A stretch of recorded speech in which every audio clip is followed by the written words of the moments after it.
how do you feel within like? Sorry, I'm just making a drink live here, folks. No, it's good. But I think they can still hear you. Laugh around. How do you feel about just like I don't know, like I guess the grind of work and like are you using work as well just to be like, all right, this is just paying my bills? And or is there a passion to it for you? Like how do you view that? You know? Like it's good for now. You don't see it that you're gonna be there for fucking 20 years, but you're like, all right, I'll be here for one. Yeah. Make good money, and then we'll figure it out. Yeah, it's kind of like you want to go to more personal fulfillment. And I even got a little bit of a hippie rant, but you know, I see even this, you know, money right now is almost more like freedom tokens. You know, how many freedom tokens can I make to do the things that make me happy? And maybe that prior question of, you know, it's not about the work ethic, but it's more, I feel like it's more purposeful work. I will give you everything I got. When I'm in that building, I will give you 120%. Once I leave, sorry, like that is not my shit. You know, but what are your thoughts on that? Yeah, that's kind of how I approach it. I see it as a good job that pays well for what it is. And it's something that I don't want to lose, but I'm willing to give up if I get a better opportunity. Ooh, those look good. Aztec chocolate bitters. Yeah. That's probably like a similar taste. Yeah. Mexican chocolate bitters. Yeah. Oh, that's interesting. Never would have thought you'd have that out in the middle of nowhere. Yeah. I can say that because I'm from New York. I can talk down to other people from, you know, different parts of the country. Yeah, yes, as you should. Yes, exactly. It just comes with the territory. Especially all the New Yorkers who moved to Florida. Boy, oh, right. Yeah. Don't they feel foolish? No, I'm kidding. They're underwater. That was rough. Hopefully they got their license. I'm not worried about any of them hearing this too because they don't have power. They're like all the right. Right. They don't have any way to hear this. Still. Yeah. Only hundreds of people have died, so it's not like, you know, it's a joke. It's a joking matter. Sure. If it's in the hundreds, you know, go fuck yourself. I mean, I think they said it's in the hundreds. Like they estimate, the early estimates are like in the hundreds. I don't know. Maybe it'll help population out. You know, I don't know. I really don't. I don't know like what population was hit. We're gonna find out that it was like a bunch of young people that just drowned. We're like, oh shit. Like I just wanted to fucking surf, man. Yeah. I could never. Florida is one of the, and I say Florida. I don't know if you say Florida. I say Florida. Okay. Florida. Okay. Yeah. Yeah. So that's. I think New Yorkers are one of. Florida. I don't know. It sounds nice to me. Florida oranges. Like I don't know what it's like an onomatopoeia, you know? Yeah. But where it's like you feel like Florida is like the feeling of Florida. Yeah, Florida is a feeling of Florida. That's really good. I don't know that I could ever live there though.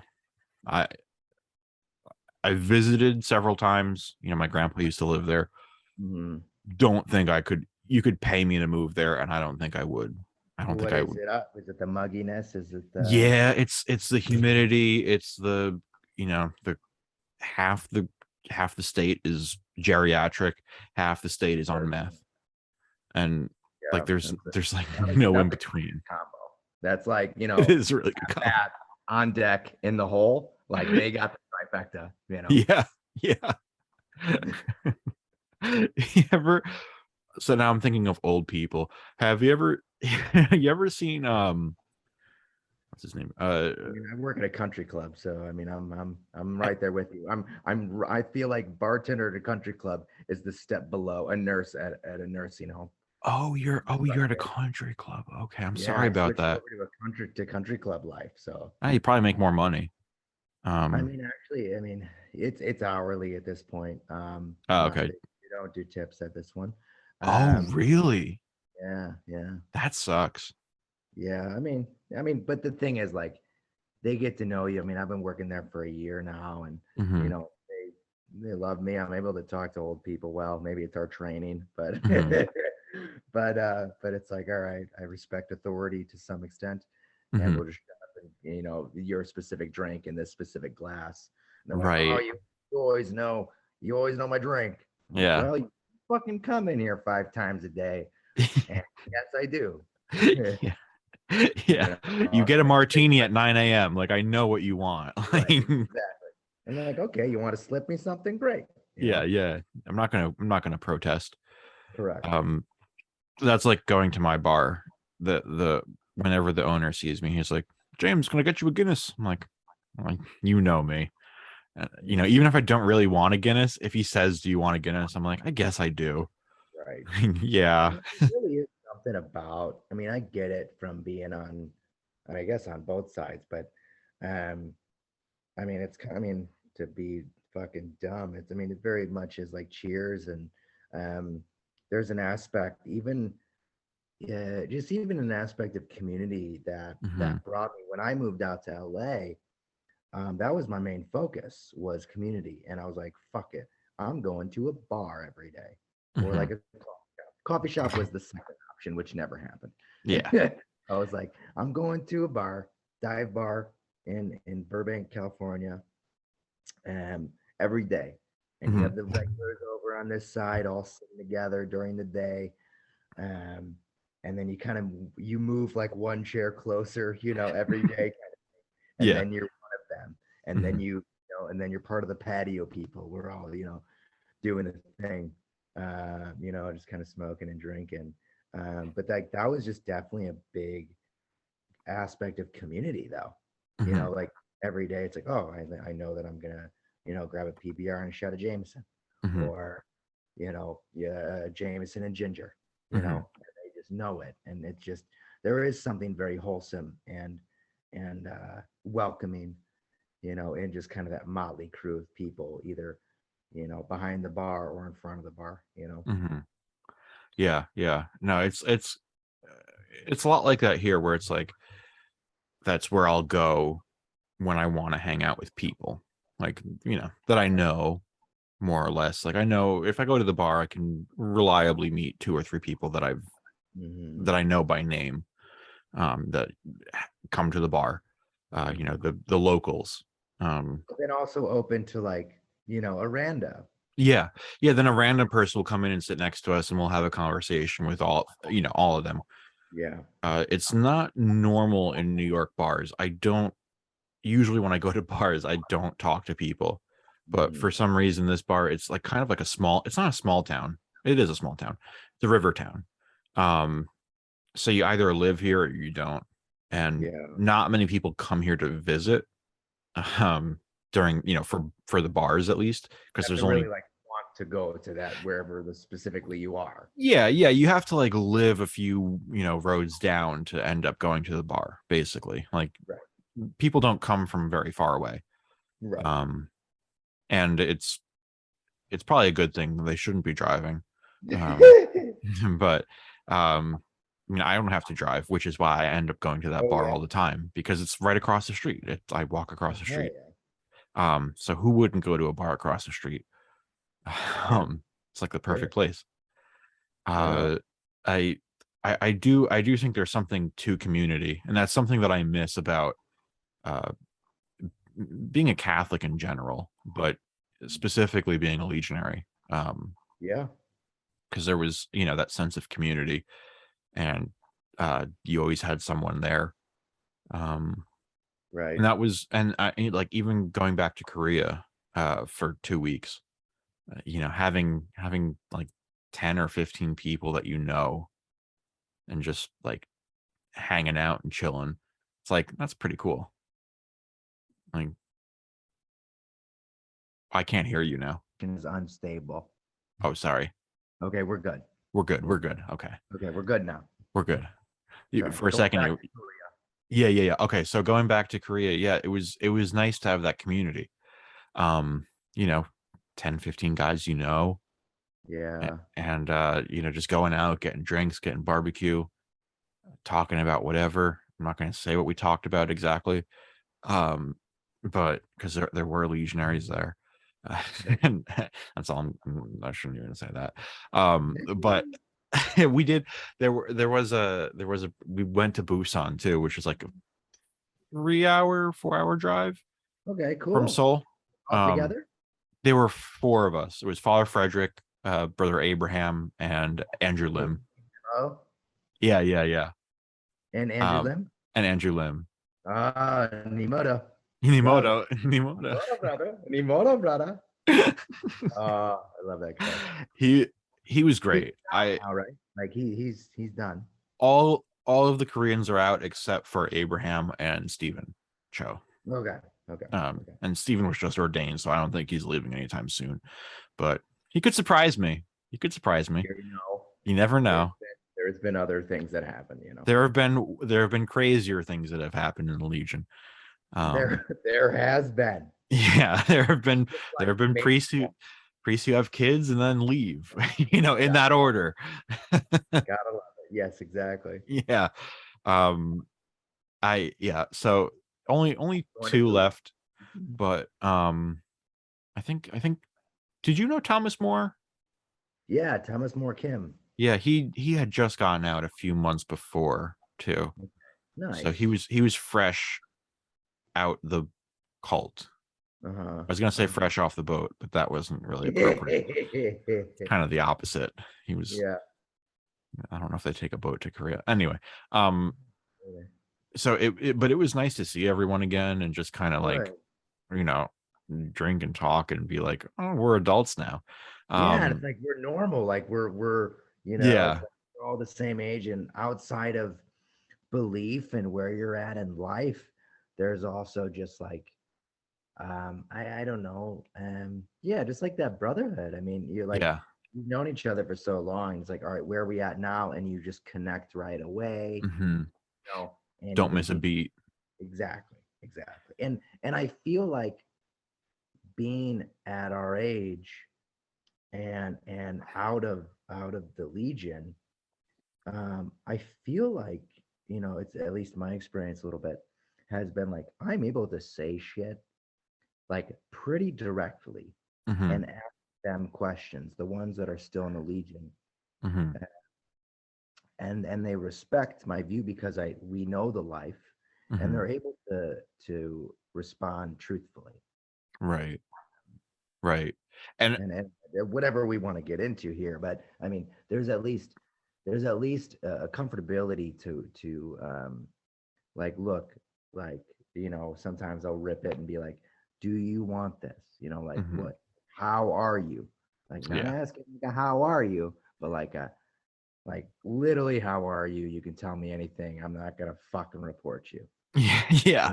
I'm not a snitch. You know what I mean? Like there's a very much an openness and like, hey, you can kind of tell me shit.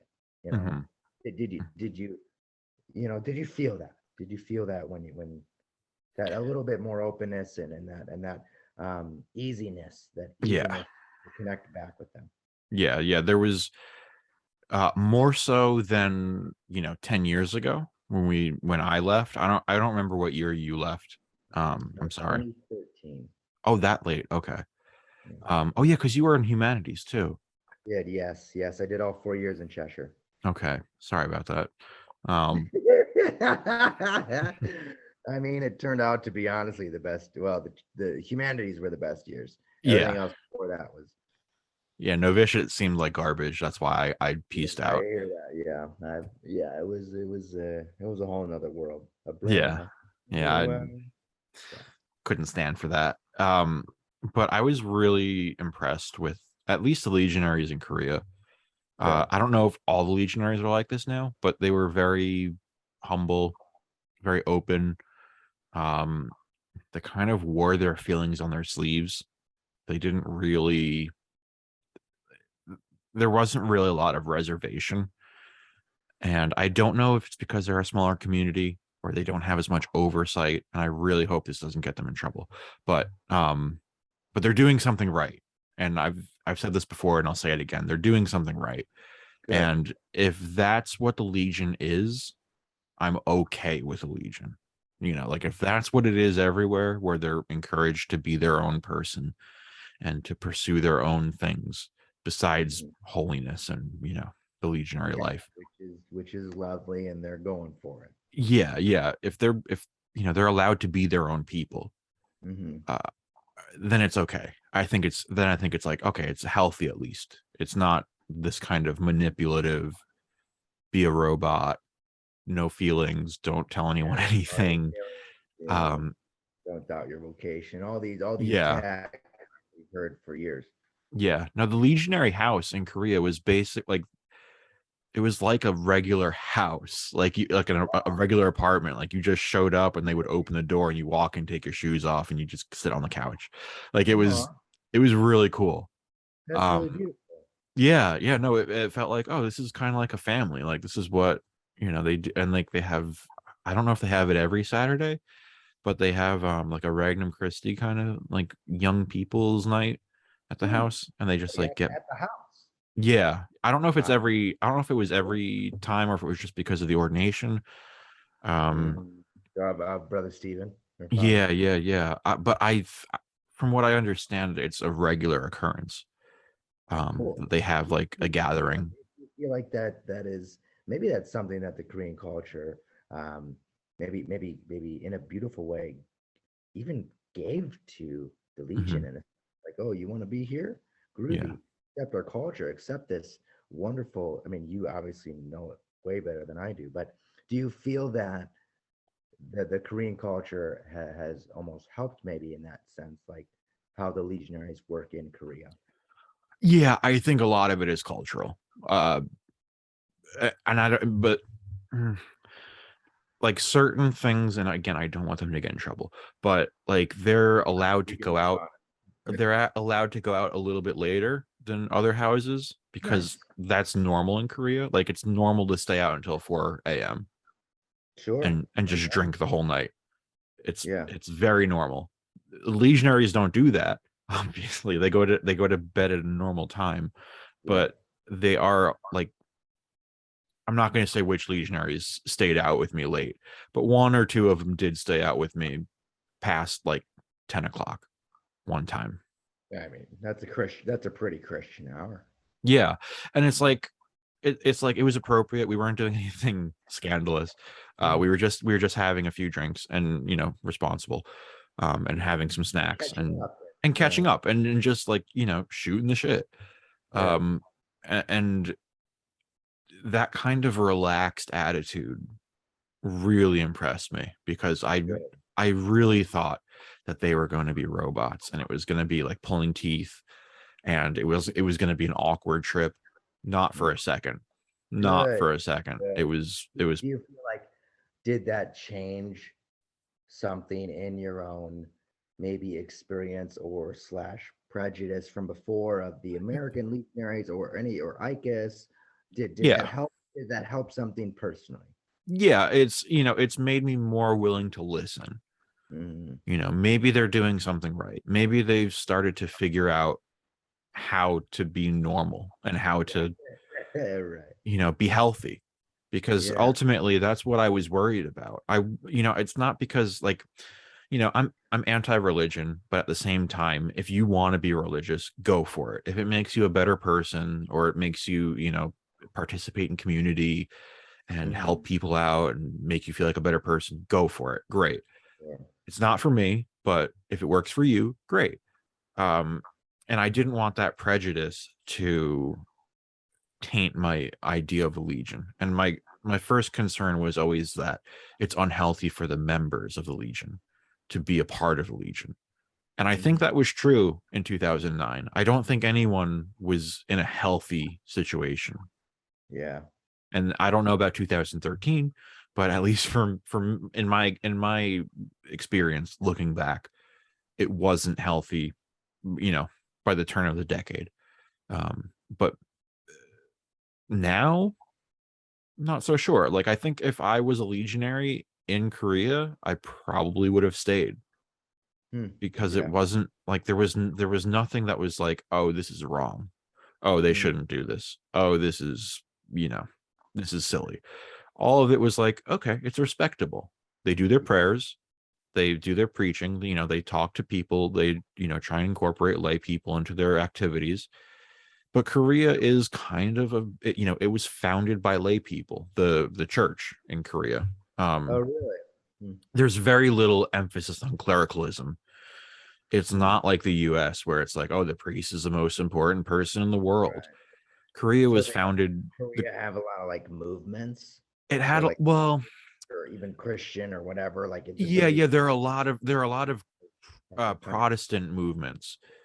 The Catholic Church in Korea seems more unified to me. It seems like the most unified Christian denomination. Um, but like the early Catholics in Korea were scholars, not priests. Mhm.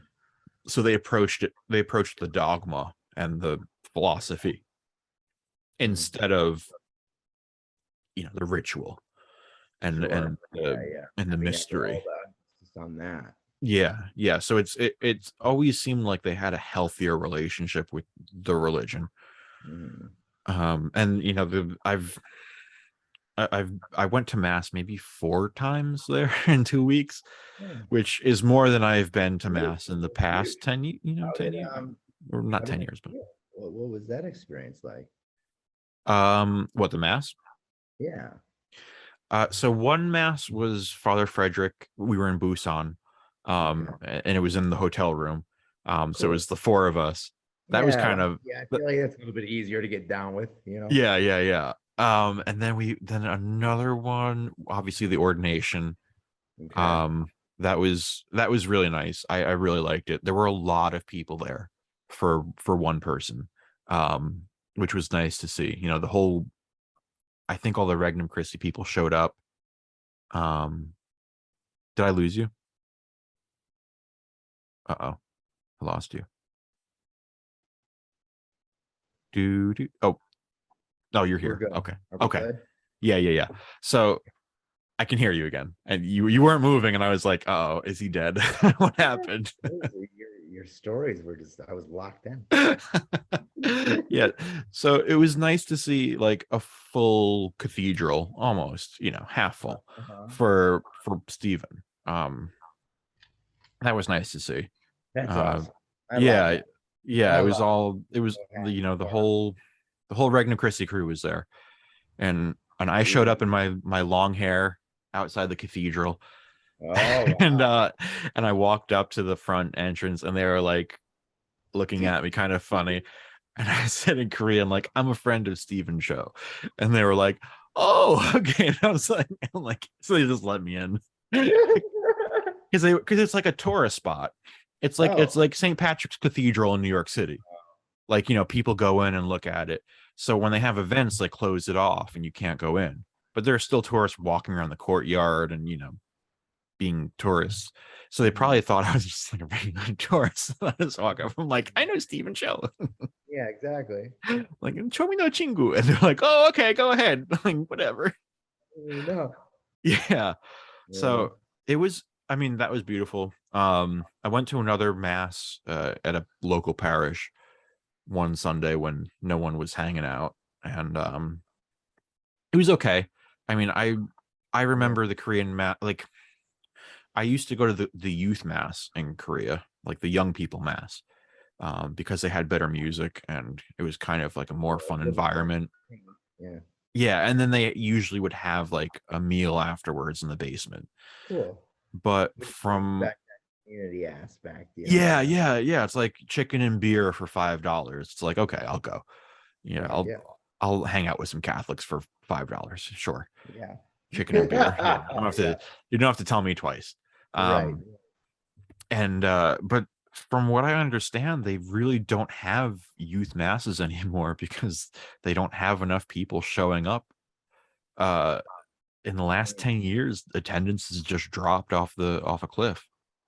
wow. So it was kind of disappointing. I did want to go to a youth mass again. Yeah. And like, cause I don't know the mass parts for the regular mass as well. Mhm. And I kind of forgot them a little bit. And then I was in the cathedral, just kind of like looking at the missalette, like, come on, give Okay. me the answers. Yeah, yeah, Um, and it didn't quite work. yeah. But Did this trip has it given you some thoughts of maybe moving back to Korea? yeah, yeah, especially How does because that I the mean, I don't know if company you're, yeah. Can the you my work company's remote or changing. however that works? Yeah, yeah. I'm looking for teaching jobs there, to be completely honest. Cool. Teaching Because English to to yeah, Korean. to teach English, at least for now. And then, once I get my foot in the door, maybe find a different job. Um, or Yeah. go to school, part-time while I'm teaching and get a degree in something else, maybe international relations or something like that. And then just start a different job. Um, Yeah. so I'm considering my options. I'm looking for job postings that are in Seoul, especially. Okay. Um, Let me and check with one of my friends. I know that she worked in, I believe it, obviously it was Korea.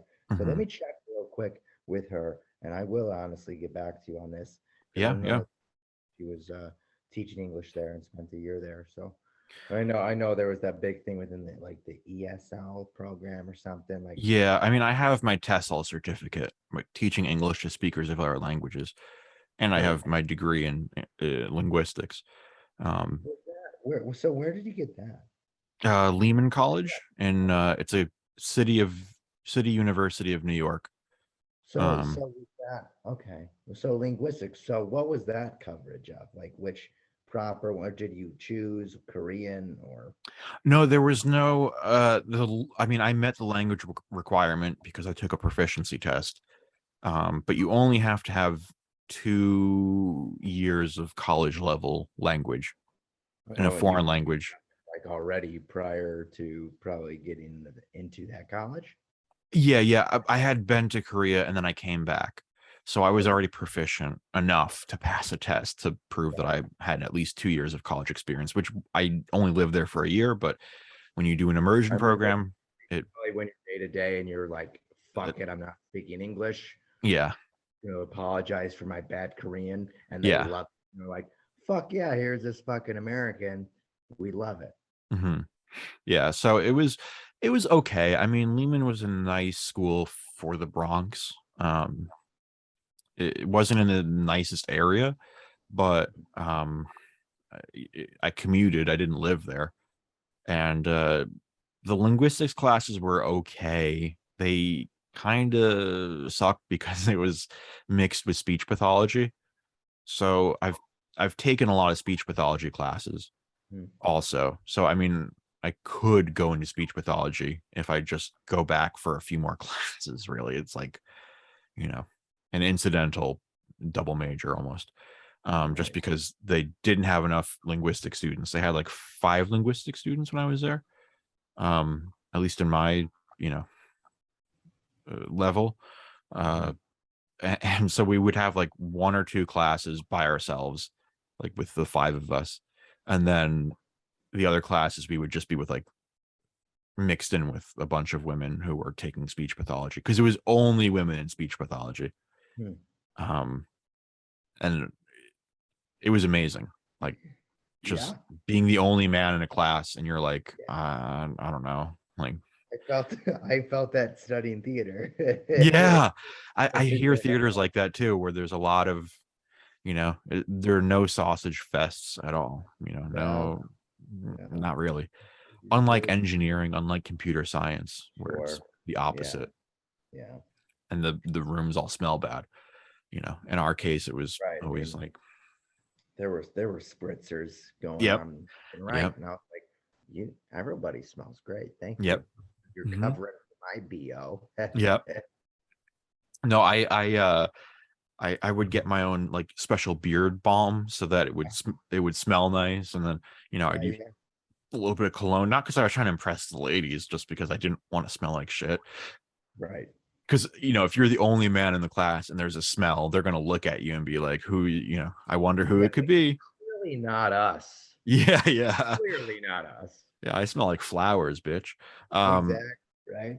I'm And that switching was a actually over to women cologne. yeah, women cologne. I use women deodorant and women cologne. Um, and I do use women hair product because Yeah.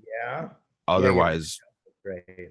men hair product is awful. It's garbage. I mean, it's just all in one, obviously. It's So you all in can one.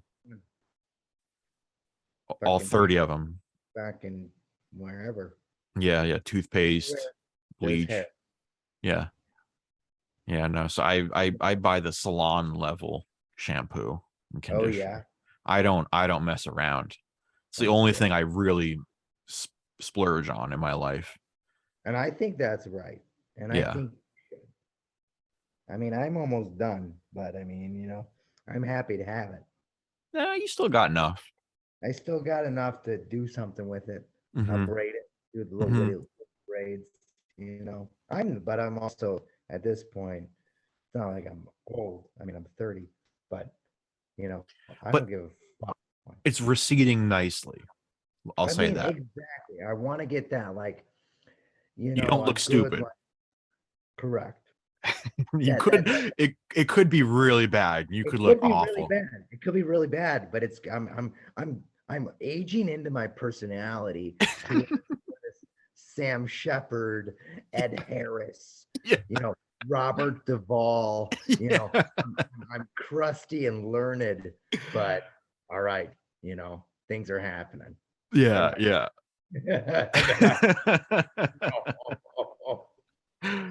Oh boy. Yeah, that's that's where I'm at. And I'm proud to be there.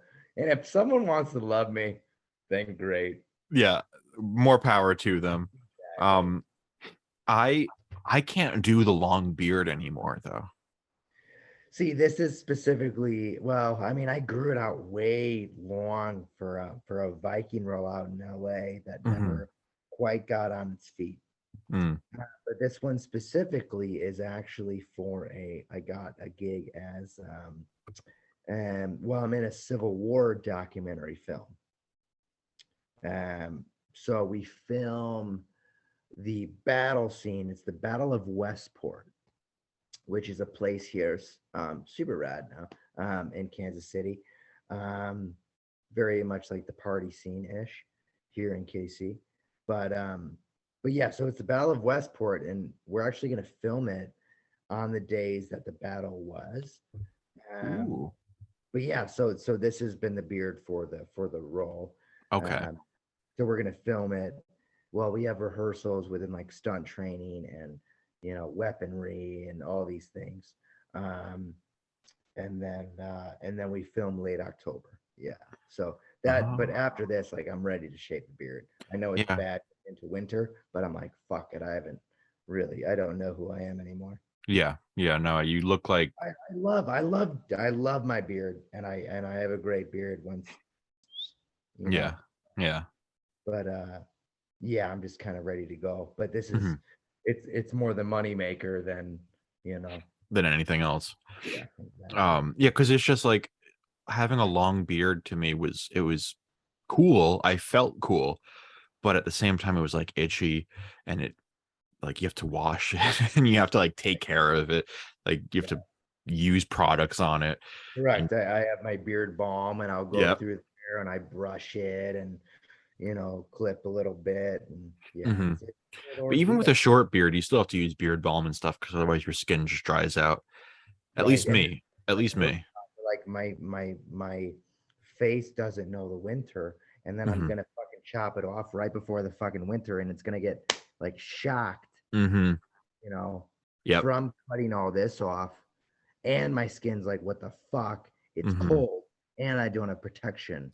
You just stripped all the oil right off your face. Yep. Yeah. So It's gonna be brutal for at least 2 weeks, but you'll get yeah, through it. I don't think I'm gonna clean shave, but I'm gonna Okay. give it like maybe like I would say a little bit less than your wonderful Like, well, this is really patchy right now. I don't know what's going on. Like, I don't know what's going on here. Like this, it looks like I did this on purpose, but it's not. Like, this is just, I tried to do a uniform shave and it just kind of, I don't know what to do. Well, that's why I wear a mask still in public. Okay. It covers up all of it. So for the listeners, because they can't see, it kind of looks like I almost have like a handlebar mustache almost. And then it kind of thins out on my chin. And it really bothers me. I don't like looking in the mirror. I'm very self-conscious about this. Oh, it looks beautiful. It's interesting. It's almost like a Civil War kind of look, but we can say that. yeah. That's why people at the bar laugh at me. They're like, "Look at the fucking moron with a caterpillar on his." Some of the greatest works of art. Yeah. No, yeah. Well, what do you think about that art piece, the Mona Lisa? Oh, it's interesting. So you're one of the greats. Yeah, thank you. Yeah. Well, when I was shaving it, I did have a long beard when I went to Korea. Not long like yours, but like, an inch maybe. It had some heft to it. It was enough that when I was not talking, you couldn't see my lips. Yes. Like the beard was covering the lips. And I don't like that because when you eat or drink or do anything, it gets dirty and you have to wipe it. Saving it for later. Yeah, saving it for later. That's the storage compartment right there. Just get that beer right up there. Have a little sip later.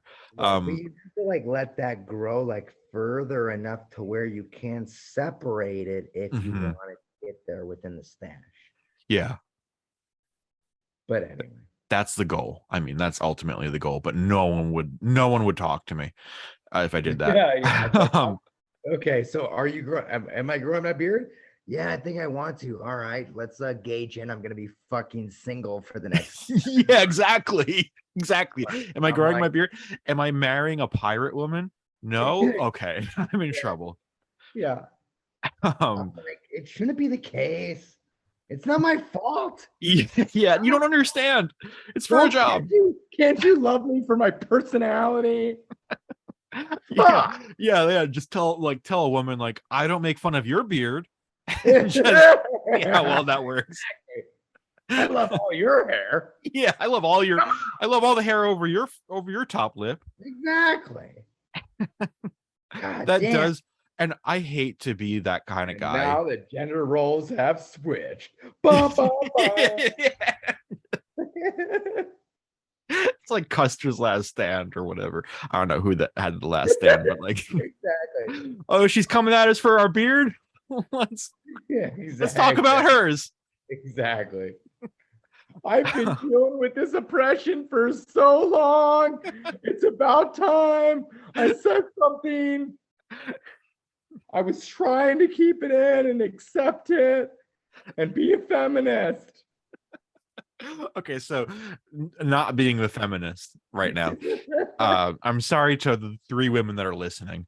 No. But nothing really like grosses me out more than hair on a woman's lip. And it's not fair because it's not fair at all because it's not disgusting. It's just normal. It's hair, like grow up. But also it's like, you walk around with a fucking rag on your face. Like, you need to accept people for who they are, right? Like, right. Like, why do you care?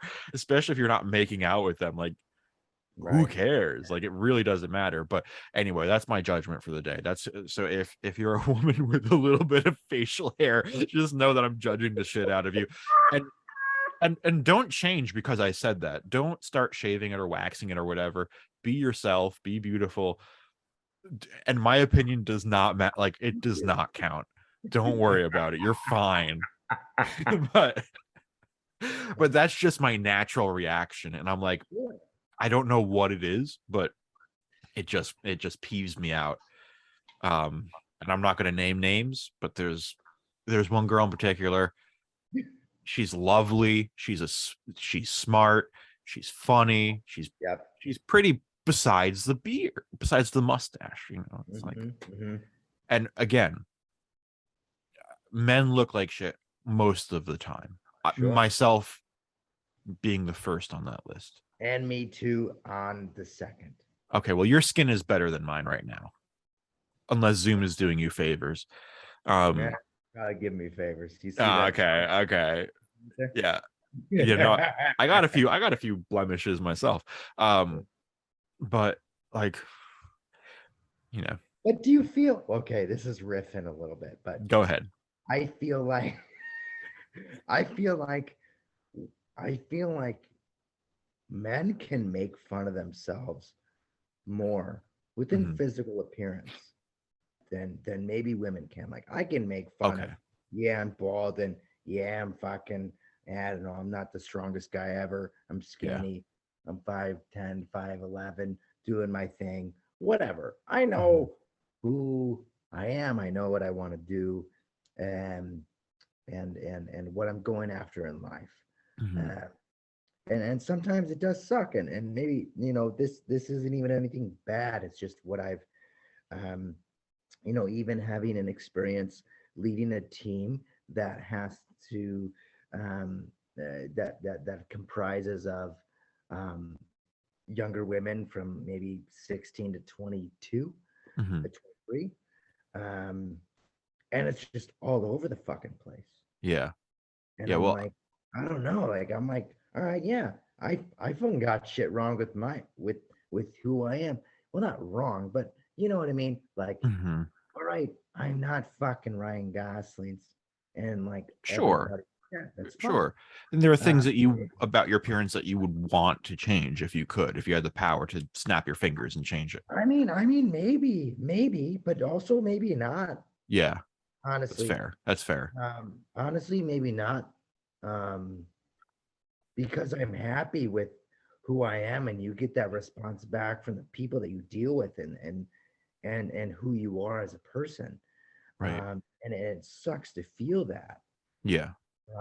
From this younger generation of younger women. But do you think it's also probably because society will judge a woman's worth based on how attractive she is? Well, sure, yeah. I think we came to the conclusion. Men get older and they get grizzly and they get, you're a gritty John Wayne. Yeah. Eastwood. A woman gets older and you're like, oh fuck, good luck. And by old you mean like 30, like 35. I don't. I mean, no. I know what you mean though. Like society. All of our listeners. Yeah. To all of the 45-year-old women, single women out there who are looking for a lover, we're still available, and we're not saying you're ugly. We're just saying that Hollywood wouldn't cast you for the pretty young girl. And cast you every day of my life. I would cast. Hey, baby, I'd cast you any day, any night, any time. Anytime, any place. Time, I would cast you. I'd cast you like a net. I get net into the deep. Into the deep. Into the deep. Do you ever listen to that the Consecrated CD? No, I didn't. Oh no, we gotta get that. What is it? Is it called Cast into the Deep? No, but they have a song about casting the nets into the deep. Okay. Do you want to sing it for me? Yeah. Hold on, let me see if I can remember it. Pull it up. I think the chorus is like, cast the nets into the deep. Don't be afraid to follow me when the storm is raging. I'll calm the sea. Cast the nets into the deep. Cast the nets. Oh yeah, I think I got it. I think I nailed it. If you're from Ica and you remember that song, hit me up if you're single too and you're straight. Look out. So we're dropping the Co-Founder album is coming out next month. Exactly. We're gonna do remixes. Remixes of all your favorite songs. Cast into the deep. Hero. We're gonna the bandera song. The flag. The flag song. The flag song. We're gonna be doing remixes.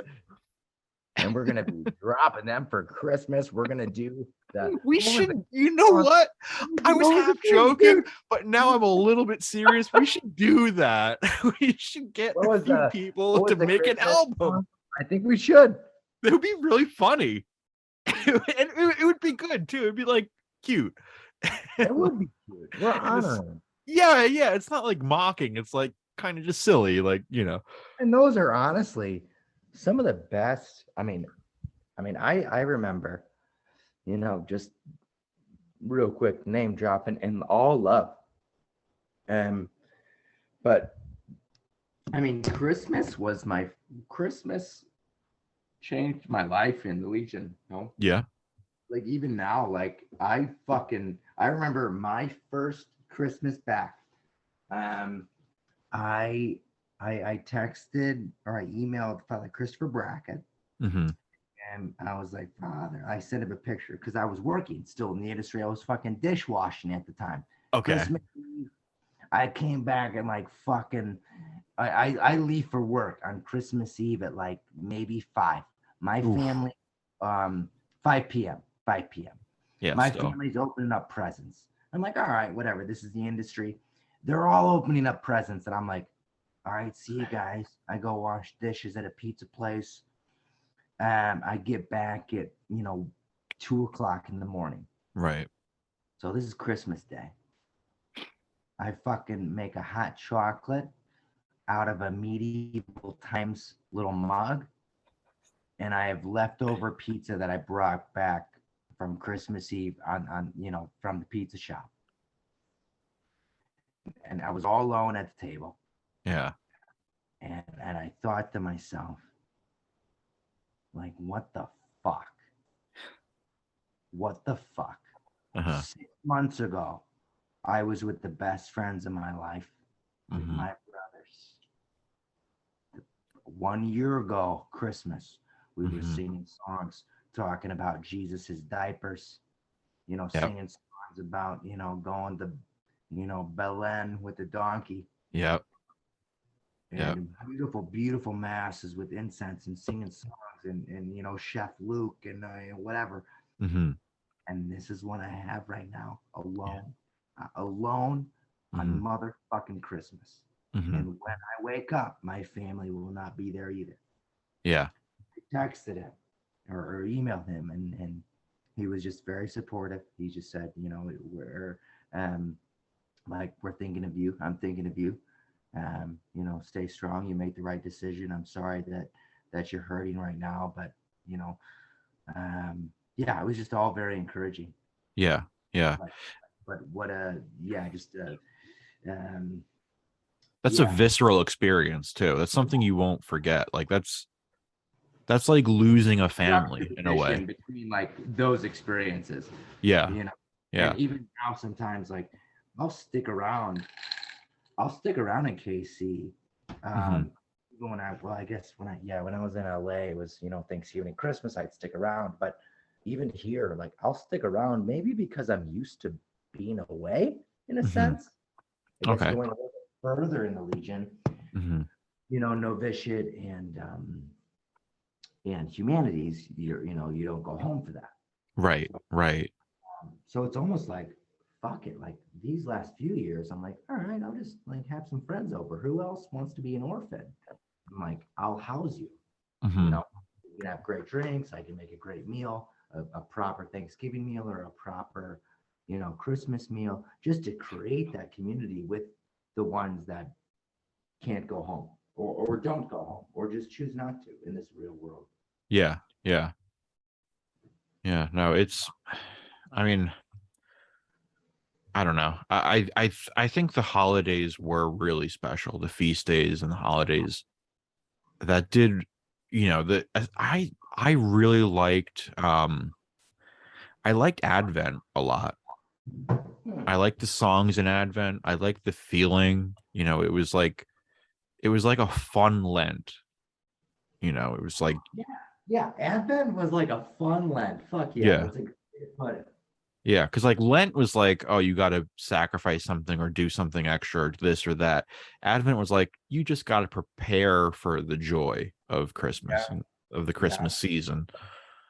And it's like, it's a cool time of year. It's winter. There's your midterm exams or whatever. Or did we have midterms Uh, in December it at was, an apostolic school? I I'm think pretty sure. we did. I I'm believe. pretty sure they were midterms because we didn't do by Yeah, semester. it would have been right before Thanksgiving. Yeah, yeah, It's not as extensive as like our regular colleges, but yeah, I believe there were midterms. yeah, yeah. So it was Well, like, you get your exams done. I don't know how many posadas you did in Cheshire. As oh, we did quite a few, yeah. oh, okay, okay, that's good because Yeah, those were did quite a fun. few. And also within the octave, Cheshire made it Oh, legit where within the octave we had a posada. I believe it was every night of the octave. Every night was oh, a okay, that's yeah, good. That's cool. yeah. It was like Um, every Friday, Saturday night, Friday night maybe. and then Outside of like the regular posadas that the different communities would put on, is what I mhm, remember. Like okay, section or section A, or this is the novitiate posada, or the mhm, humanities, or the priests and brothers ones, or right, you know, Santa's posada or whatever. exactly Santa's. Yes, yes. The one is um, posada or some shit. Like it was honestly like that. That made me believe in what it was a mhm, lot more. yeah, that Yeah, like that carried me over a lot of times, like yeah. for the rest of the year. Um, having like, and then right after all that, Fucking July. oh man, the summers, I hated the summers in the Legion. Um, but the um, Sorry, I'm just bringing you outside here real quick no, so you're I good, can you're good. get one. Yeah, yeah, for sure. Um, oh, but right after the Christmas octave and the Christmas season, you had Kings, Oh yes, I and mean that that got always that rocked. we're going. that always rocked my world, dude. That was pretty funny. Um, I mean, I don't know how good they were at Shaz. I'd assume you were a king most of the time. Yeah, I did. Yeah, one of them. A few of them. Yeah, I was gonna say only one. Like that doesn't sound right. Um. I wasn't in the first one. Oh, okay, okay. We had some like real comedic talent on our side. In at ICAS. Not in my grade, not so much. None of us were really funny. um, we were Was all that funny in our own way, but not like I think my first year in New Hampshire, actually, I was like, well, I don't know what to call it now, but I was you know, the the king's assistant, let's say. yeah, yeah, yeah. For like for section, you were in section C, right? Section C, yeah. And yeah, so you guys would have had your own like. Did you have your own King's letter? We did. I know it was very. I honestly don't remember it. And Yeah. Marcy Walter, who is lovely, and I love him to death, and I hope he's doing very well right now. Hmm.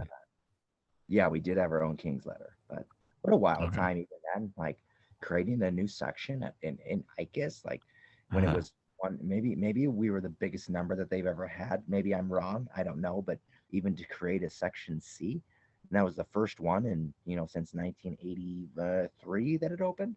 I don't think I don't think that grade was the biggest. I think it was that seventh Well, I and don't know eighth about grade our grade, combined were but too big. I'm saying the school at a whole. Oh, oh, oh. It Like, might why have did they make the section C then? it might have been the peak, but I think the year above us was I mean, the year above us was the biggest grade they had. Uh, they The had ever had. It was Yeah, 33 graduated, I think. holy shit. Yeah, yeah, yeah. No, they were a big class. The class above us was a big class. Um, but yeah, no, there are a lot of names too. I remember, like, they're all coming back now. But that first summer program, there were a lot of people. We had bunk beds at Yep. ICAS, which is unimaginable for It's people who insane. have been there. How big that fucking dormitory was? Like, Yeah. holy shit, dude. Did they use all the beds? Oh, you know what? Maybe they. Maybe, I don't I mean, know. I knew I was on a bunk. For this, maybe for the summer program, we had bunks, We but maybe did. Yeah. For the summer program, we had the bunks. regular year, I think maybe we were just single slots, but Okay. That would make sense because like there were a lot of visitors back then too. Like there were almost more visitors than there were apostolics. oh Um, yeah, we were fucking outnumbered. Yeah. Yeah. And Um, I do love how even the younger grades, like I remember, hanging out with Brother Frederick, and his pre-candidates. Uh, mhm. fuck, I forget his name. They were the Wonderful Brothers, opera, like literally like opera singers, really good. David something. Ah, shit. Brother David David Kovacs. Kovacs. I was about, yeah, yep, just hit me. Yeah, the Kovacs David brothers. and Steven. Yeah, yeah. Steve was a little bit older. I think Dave was the pre-candidate ish. Yeah. Maybe. Yeah. I don't know if David still sings, but I know Steven does, and he has a Yeah. great voice. I loved even just going to, what you say about Father Frederick, and I loved the podcast with him to where I like, I mean, I loved going to see him and to be with like the older kids. I'm the youngest of five, so it's like natural to hang out with the older kids. I'm like, fuck the other kids in my grade. Yeah. Yeah. Yeah. With the cool kids and Brother Frederick, you know, Yeah. and Hanging wait out on with the him cool because he would boys. always sit at the head of the table next to the father's table that I would wait for, you know. Okay. So I did really love New Hampshire, honestly. I mean, it was yeah, those Christmases, and that's what, honestly, not to like riff off anything, but kind of go in the same vibe, but like that's what kept me like somewhat in relationship to Jesus and the Hmm. faith are like, honestly, well, whatever. I don't go. I'm an honest fucking person. I love our listeners. um, I don't I don't go to mass. I don't, I don't practice the faith, and but I do pray. I do Hmm. still every once in a while. And the biggest thing that has kept me there is really, you know, the relationship with, you know, Christ, in a sense, even like baby Jesus, even kissing, like that whole ceremony that we have within um like going up and whatever that song is in Latin, Hmm. and then we go up and create kiss baby Jesus. Like, Yeah. oh my shit, man. I remember fucking crying going up in that line. Hmm. And like it was such a beautiful experience. Very raw and very beautiful. Where like, hell yeah, this is God. Like Yeah. this this person that I can actually relate to. Yeah. This Not this human. person with the rules and with the structure Hmm. and with because I'm gonna go on to say something pretty controversial ish, but Go ahead. What I after you take a draw? thank you. I feel that if Christ came down right now, I don't know if he would be all in on what the church is right now. Yeah. I believe that he would be happy with some things for sure. Some Hmm. things for sure. I think that that is in Jesus' spirit. Um, but I don't know about everything, Yeah. and I would hope that other actually religious or Catholic people in power could actually admit that. Yeah. Yeah. And I know there's always thrown out like the aspect of whatever, like, the patriarchy or things like that. Sure, I think there is true. There obviously is an abuse of power. Hmm. Yeah. Yeah. Don't know, but I don't know if this was everything that he wanted. Yeah. When it That's. created a divisiveness within even the ones that do believe. Hmm. You know, Especially among them. yeah, I mean, I don't think anyone disagrees with Catholics more than other Catholics. right. Like No, I've yeah, never seen a group of people just fight amongst themselves over words. Just like, I mean, I know other religions do it too. I've seen yeah. Muslims do it, I've seen Protestants do it, but Catholics have a special tendency to group up and hate each other. You don't celebrate the right mass. And this isn't all Catholics. There are plenty of Catholics who acknowledge this. And I'll even drop names. Father Frederick was very good about being honest and saying, like, these are the problems, these are the solutions, these are, Mhm. And it really like I know he listens to this, so he's going to hear this, and I hope he's the only legionary who hears this. But it gives me hope that like Yeah. these are the young guys. Okay, there's a possibility that this thing that I claim is evil. I not evil, but I don't think the Catholic Church is a force for good right now. Right now, I don't think it is. I think both politically and religiously, it's it's diverged from the purpose that Yeah. Jesus set it up for, whether he existed or not, because there's controversy on this Sure, podcast. sure, sure. But granted that let's assume that the Gospels are true, everything is true in the New Testament. I agree with you. I think he would be a little bit perplexed as to what happened. I Yeah. mean, obviously he would know what happened because he's God. So, whatever. But, Right. And that whole thing. Yeah. like, let's assume that he was just acting like a human. He would say, figuratively or literally, what the fuck? I gave you pretty clear instructions. Did you not write them down?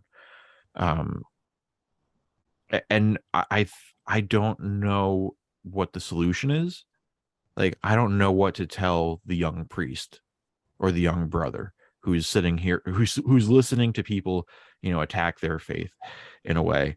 Um, and it's not attacking their faith, but attacking the organization that Mhm. they pledged their faith to, I guess. I don't know. Right. Um, Or at least like bringing up points that they should be aware of. I don't think mhm. that even this podcast Yeah, and it's like whole is ripping on anything. I'm It's not just, telling you not to be Catholic. yeah, I'm just saying, like, I feel like it's bringing things to light that, sure, you might not agree within anything, mhm, politically, emotionally, mhm, uh, psychologically. It's just, it's bringing in awareness. It's asking questions and what's wrong with asking questions and having them think it through. mhm. And if you Exactly. still want this at the end of the day, groovy, rad, fuck yeah. Be the best priest that you can be. Mhm. Be the best man that you can be. Yeah.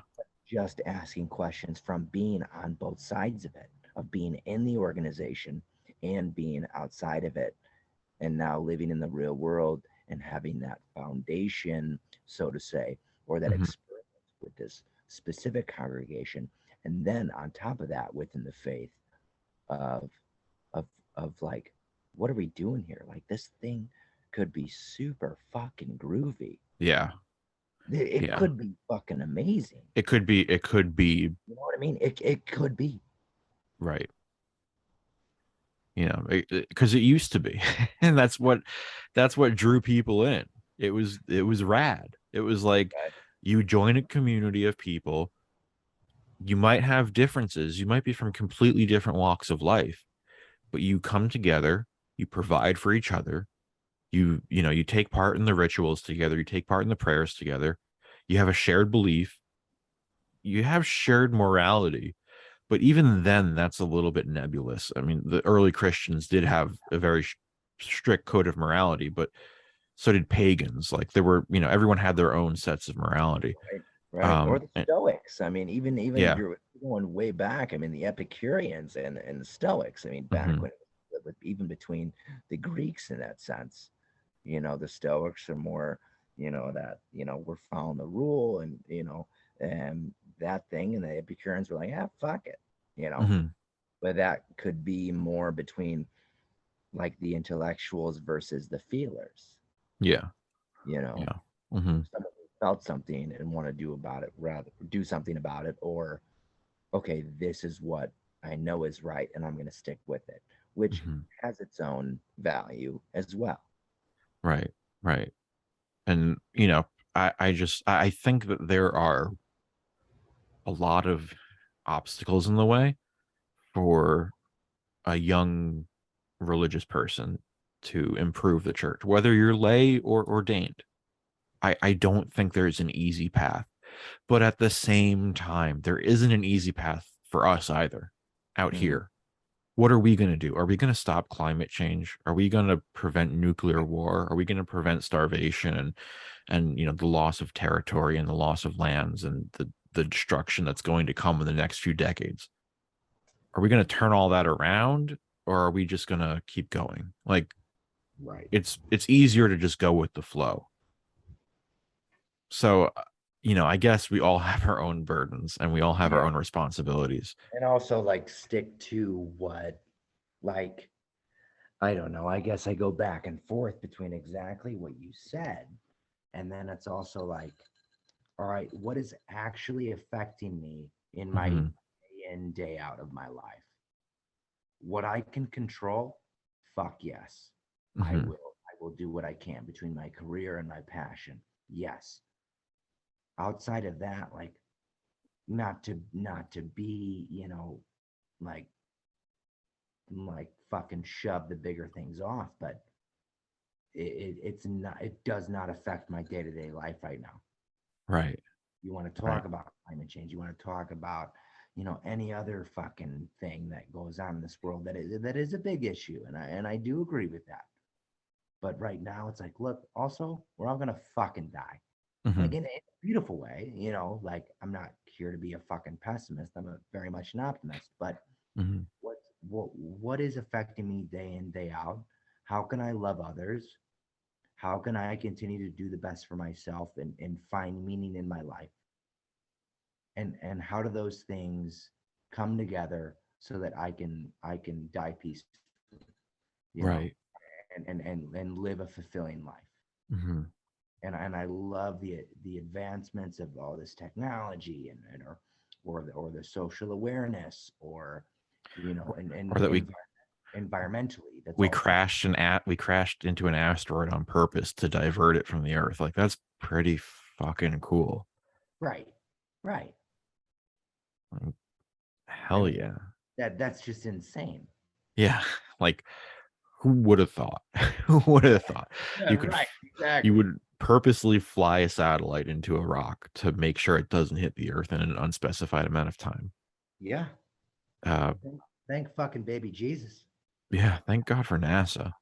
Yeah. um, but I mean, I guess what I'm trying to get at is that this might come across as a criticism of the church, and I'm always willing to criticize the church and religious people, but at the same time, I'm not trying to hide from the fact that I have secular responsibilities, whether or not I believe. I don't have to change the Catholic Church. That's not my job. Right. But I do have to make sure that I'm good to the people in my own life, and that I'm a moral person, and that I don't screw over people and, cheat or lie. Um, and that I also tackle these bigger problems in my own way. How can I change these big things as a small person who has, 200 followers on Instagram? How do you change the world? You gotta work, and you gotta do different things. You gotta try things. Maybe canvas for certain politicians that support the ideas you like. Uh, maybe try and persuade people to see the point of view, the way you see things. I don't know. But my point is that we all have a lot to do. And if we're good people, we have a lot of work to do. I don't think there's any rest for good people right now. Mhm. So that's an invitation for anyone who's still listening, because this is quite a long episode so far. But it's, you know, there's a lot to do. I don't know. Like, I don't want to just go lie down and go to sleep, because it's like we got shit to do, man. Like, you got to earn your freedom tokens. You gotta you gotta you gotta stop, Florida from sinking into the ocean. You gotta um you gotta assassinate JFK. That's for the NSA agent who's listening, because he heard assassinate and he was getting excited, and then I said JFK and he's like, oh We know shit, there's one. We know there's there's only one one. for sure. JFK's coming back. Um, Exactly. you never know when, though. Well, I'm ready for it. Would you be ready for JFK's return? Yeah, I Because would. he would ask you ask not what you can do for your country, but what your country can do for you, right? That's what he said. Yeah. Ask Yeah. not what you can do for your country, but what your country can do for you. Yeah, that sounds right. Right. It wasn't the it wasn't the other way around, right? No, it was yeah.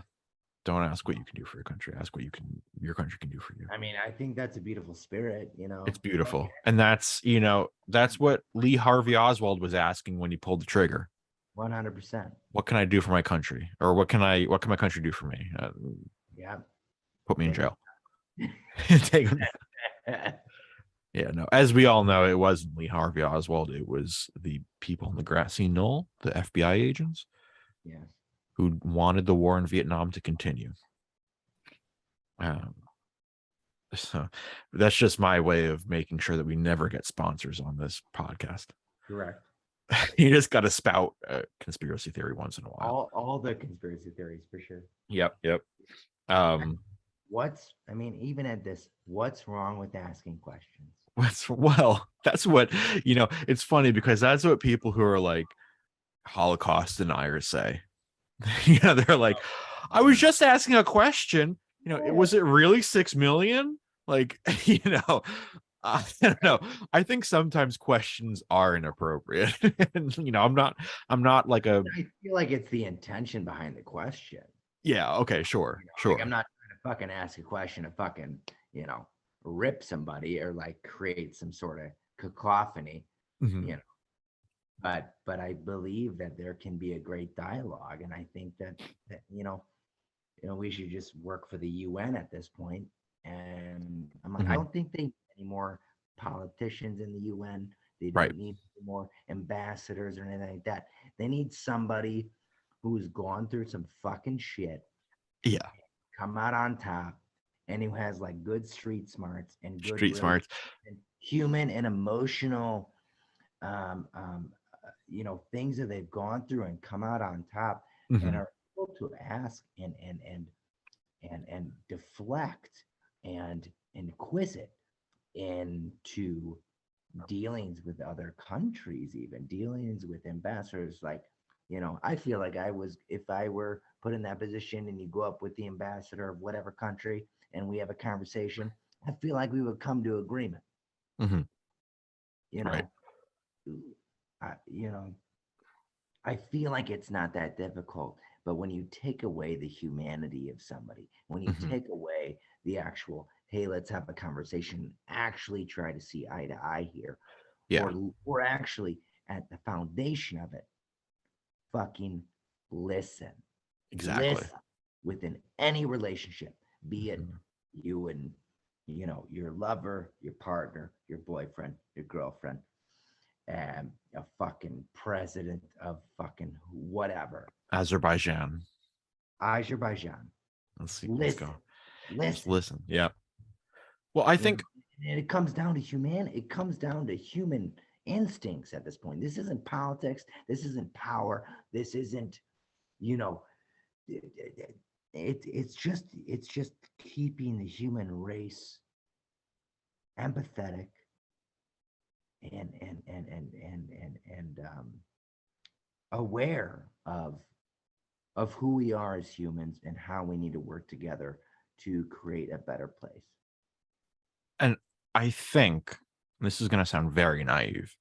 And people who are listening are going to roll their eyes and probably turn off the podcast. But I think that all the international issues that we have today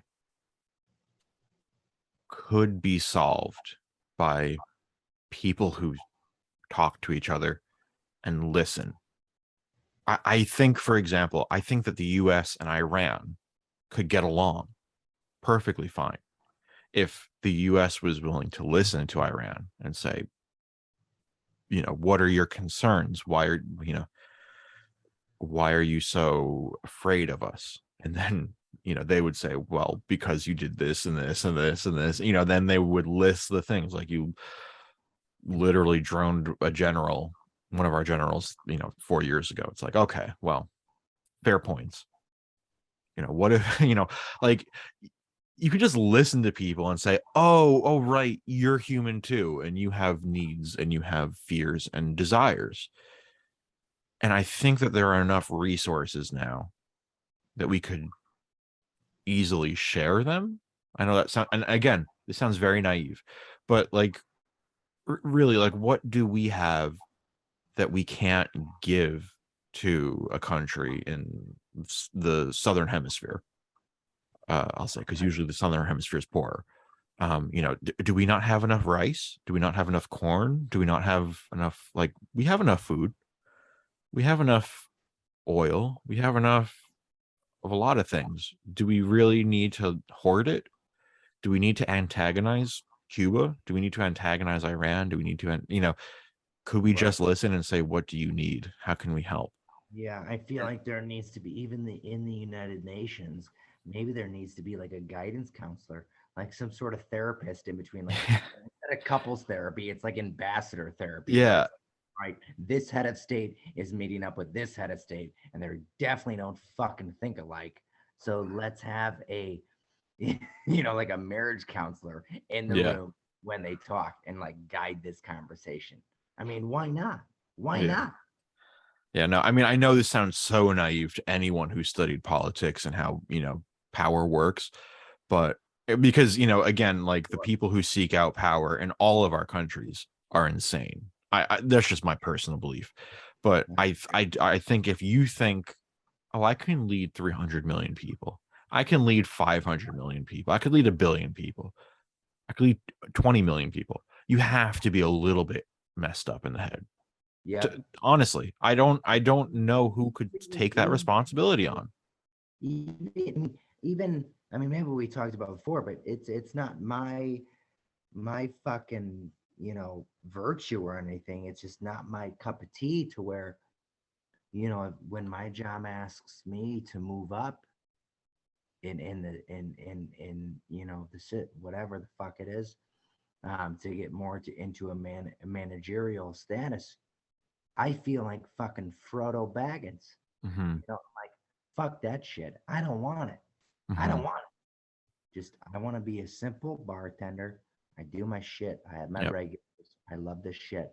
And then and I love creating a good atmosphere and a good time for all my regulars and and the guests that come in. And then outside of that, when I go home, I have plenty of time to do and give 120% to my passion. Right. But when Right. I but it's like, fuck. Now I have a team under me and I got to lead, Hmm. which is like in a sense it's fine. I mean, in humility and pride, whatever the mix of that is, I know that I'm good at that. I Right. know that you know I know that I'm good at guiding the team and leading people together and motivating them and listening to them if they have a problem. Hmm. That's fine for me. But it's never a thing that I sought out to do. Hmm. Exactly. And to where it's like, okay, they want to promote me, and I'm like, okay, as long as this and this are okay with you. And they're like, yeah, no worries, we just want somebody that we trust, and we know that you're going to get the job done. Hmm. And I'm like, okay, then that's fine. Right. Right. There is an aspect of like that just sounds horrible. you Hmm. know who would really want, and again, I'm not fucking trying to put myself on a pedestal here. That's dumb shit. Hmm. I would never seek power or you know um for that you know Right. Yeah. No, I to have somebody who's like, fuck yeah, I want to be, even honestly, president of the United States, president of wherever, you know leading somebody who actually fucking desires that, hmm. desires to lead a team, and not even lead a team, but I would say, quote unquote, control, Yeah. and have an aspect of power and have an aspect of influence that what he says goes or she says goes. Yeah. I was gonna stop you, but I wanted to let you go. I yeah, I couldn't bear that responsibility. Like I couldn't, if you told me, hey, we're gonna go back in time and we're gonna replace Vladimir Zelensky with you. And knowing what you know now, that Ukraine can beat Russia. you just have to do it. I'd be like, no, I can't handle that responsibility. Like, Fuck that. are you kidding? Like, even if I know the outcome is going to be positive for me, I don't want to go through those steps. I Yeah. want to not do that. Like, why would I Yeah. choose to do that? Like, it doesn't Yeah. make sense. And just if someone approached me and said, James, I was listening to your podcast and I really like your politics. I don't know who would say that listening to this podcast, but if anyone did and they were like, I love your politics, I want you to run for state representative, for just, your district in the Mhm. state, not even in Congress. Yeah. Even then I'd be like, no, that's that's not for me. I'm Yeah. I'm clearly not educated enough. I'm clearly not But there. do you really Like, even fucking think that they're educated enough? but that's the thing. Like, I feel like if you're educated enough, you would know, like, I can't handle this. I shouldn't do it. But I But feel there's, like there needs to be a more human aspect between the fucking greed for power. Like you need Mhm. somebody who knows fucking humanity Yeah, rather than trying to fucking control people. yeah, yeah. Like why again, it goes back to what we were saying. Why can't you fucking listen? Why can't you? This isn't about you. You're Hmm. guiding 1 million people, 2 million people, however big the fucking country is. How about you actually fucking take stake in what they want? Hmm. You are the representative of them. And if you are elected to be their voice, be their voice, be their voice. And I'm not I'm not a political person. I don't want to go off on some shit. I'm just looking at it as a human, as someone who is very empathetic, as someone who sees, you know, things going on in the world or listening to the news or whatever the fuck we see between Fox News, CNN, and the fucking Daily Mail. Hmm. I I just don't get when humanity and empathy and forgiveness and intentionality are lost Yeah, and when they're not taken seriously.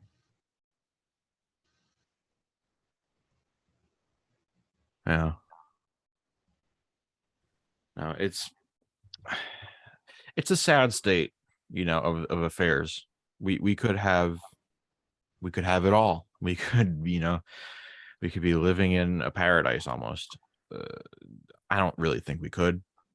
Yeah. Ultimately, deep down I'm communist, but I know it Oh, doesn't. 100%. Yeah, me But I too. know at the same time I'm like, The I'm right way. not. Right way. Yeah, the right way. Yeah, yeah. But I'm not about to try and force everyone else to be communist. I'm like, I get it. It's scary to some people, and it's like, you know some people really love private property. um Yeah. but to me, I'm willing to just work for I'm the gonna state. fucking join a commune in the next few years, brother. Hell yeah, we'll start one. I actually looked into one in LA when I first moved there because I was craving that community. Like we said, Yeah. even the bar and coming into the regulars and everything like that. You know, I visited a commune in LA and it was super rad. Um, Yeah. when I visited, not all the cats were there. Like they Okay. were all doing their own thing. And so I came into like two, three people. This is like, you know, well, wherever.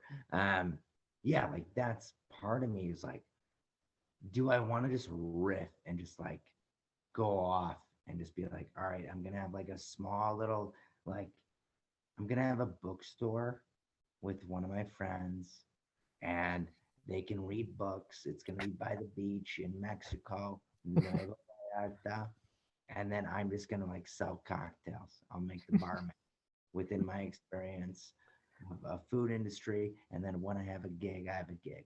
Great. Hmm. I just want the simple life. I want the simple life. Hmm. Yeah. Yeah, that's fair. I think it's appealing. I mean, I don't know if it's because we're old now, Yeah, I guess so. Yeah, that's weird. Like once you hit the mark, I'm like, I don't know, you Mhm. know. All right, I'm single. All right, I'm in this age bracket. Yeah, I'm fine. If Like, you told me yeah, there was a commune, that was cool, that I could, go and do work or whatever would for you them, join and me? I would probably join. I'd be like, okay, sounds cool, you know. And that's how it happened. That's how we got into where And the cycle repeats. and the cycle repeats, motherfucker. 5 years later, I'm like, what the fuck was I thinking? Exactly. And just leave. Um, yeah, no, but like the thing is, I think that any commune that I visit, I'd be like, oh, this is gonna suck after 2 months, and I would just hate it. Um, and because at the end of the day, I like having freedom and I like being independent ish. I'm not really that independent, I'm not independently wealthy yet. You know what I mean? Sure. Working on it. But that's why people got to subscribe or support or whatever the fuck it is. I don't know how it works, but you can pay us through Smash that Spotify. like button. Smash Smash that like button. Share oh this with your neighbors. Give us a yeah. 5-star rating on Spotify. You Yeah, can do that. your neighbors are probably gonna fucking love us. Your neighbors, dude, Yeah. your neighbors are gonna fucking rip this episode every day. They're gonna be like, we need to listen to that inspirational stuff. Exactly. What are these two clowns talking about? Seriously. Yeah, no, this is gonna be the best episode. It's gonna be Father Frederick's episode. Um, that's my hope. Yeah. And I think with your charism, your charismatic persona, I think we're probably gonna do it. Well, if I can stay on here for a bit, Just put on. little guest thing going on, I'm down. 'Cause you're getting unfiltered. You're getting unfiltered. Yeah, this is the unfiltered Stuart. This is going out. This is me coming in, making a drink, going to the bath. Yeah.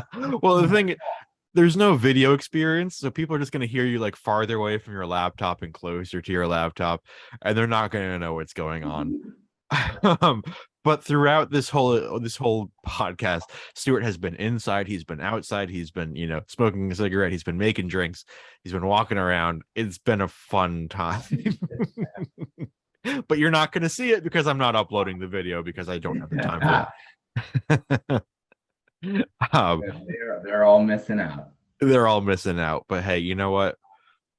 Thank you so much again for coming on, Stuart. It's been, you know, with the boys, we never get an episode this long because we give up after about 50 minutes and we're like, okay, let's just try again for 10 more minutes or whatever. We just try and make an hour. But this has been a wonderful discussion. Um, and this is going to sound really stupid, but do you have anything you want to plug or say before we go? I don't know about not really plug, but I'm grateful to be on this podcast and have open conversations with people who want to listen and be empathetic and be um, generous and um, as an artist, and I have a few things lined up here. Um, you know, even as a human, go after what you love. Um, fuck your job. If it's making you unhappy, fucking quit it. Um, life is too short. Honestly, life is fucking too short. Surround yourself with the people that you love. Surround yourself with the people that um, not only build you up, but also critique you. Be aware that there are going to be those things that come up in your life, and take criticism. Take it, enjoy it, love it, and be better. Um, and yeah, and I'm very grateful to be part of this family, this small little Cucks for Christ, the co-founders The family. co-founders. We're not the Cooks for Christ anymore. Beep. Sorry, was that That's bad? okay. It's okay. Okay. Moving forward. That's a little inside joke for the fans who know. Okay. Yes, happy to be a part of the co-founders family. Yeah. Yeah. and look out. There's going to be some good things coming from the projects that I'm working on, and hopefully in the future I'd be happy to share with the podcast what I'm working on within story and within empathy, and yeah, very happy to have you guys along for the ride. Nice, man. Well, we're gonna have you on again for sure. I appreciate it.